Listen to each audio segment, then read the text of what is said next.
আসসালামু আলাইকুম। বর্তমানে এরা হলো গ্রামের সবচেয়ে বড় ডাকাত দল।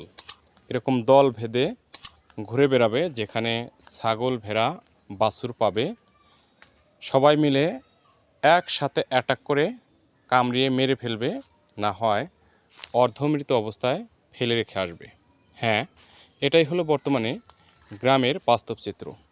গ্রামের সাধারণ ক্ষুদ্র খামারিরা যখন ছাগল ভেড়াগুলো মাঠে দিয়ে আসে, এরা সবাই দল বেঁধে ঘুরে এবং যেখানে পায় সাথে সাথে অ্যাটাক করে কামড়ায় মেরে ফেলে। দুপুরবেলায় আমার বন্ধুর একটি ছাগল কুকুরের দল অ্যাটাক করে কামড়িয়েছে এবং ভাগ্য ভালো ছিল, এজন্যই ছাগলটা এখন পর্যন্ত বেঁচে আছে। কিছুক্ষণ আগেই ভ্যাকসিনটা দিয়ে আসলাম। তো এরকম সংঘবদ্ধ কুকুরের হাত থেকে আপনাদের খামারগুলোকে, ছাগল ভেড়াগুলোকে রক্ষা করতে হলে অবশ্যই আবদ্ধ অবস্থায় ছাগল ভেড়া লালন পালন করতে হবে, অথবা যখন মাঠে দেবেন, যতক্ষণ আপনি থাকবেন ততক্ষণ পর্যন্ত ছাগল ভেড়াগুলোকে মাঠে ঘাস খাওয়াবেন এবং ঘাস খাওয়ান শেষ হলে বাসায় নিয়ে এসে রাখবেন।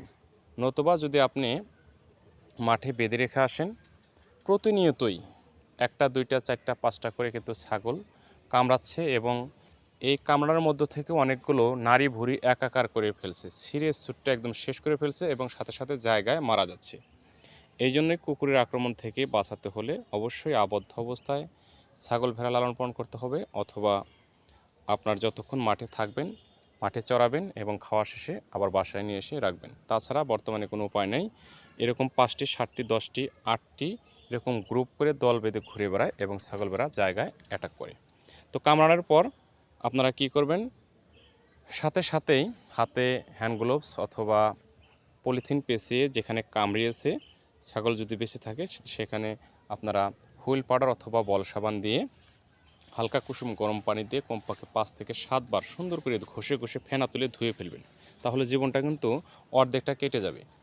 অনেকেই আছেন ভ্যাকসিন দেন না, তারপরও ভ্যাকসিন দিতে হবে, কারণ এ রোগ মানুষ হোক আর পশু পাখি হোক, গরু মহিষ ছাগল ভেড়া যাই হোক না কেন, জলাতঙ্ক রোগে যদি একবার আক্রান্ত হয়, রেবিসে যদি একবার আক্রান্ত হয়, সেটা কিন্তু বাঁচার কোনো পৃথিবীতে উপায় নাই, চিকিৎসা নাই।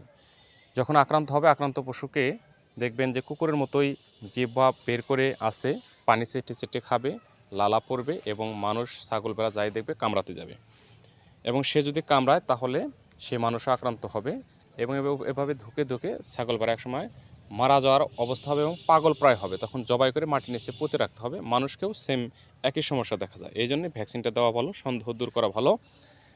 অনেকেই বলে গ্রামের কবিরাজ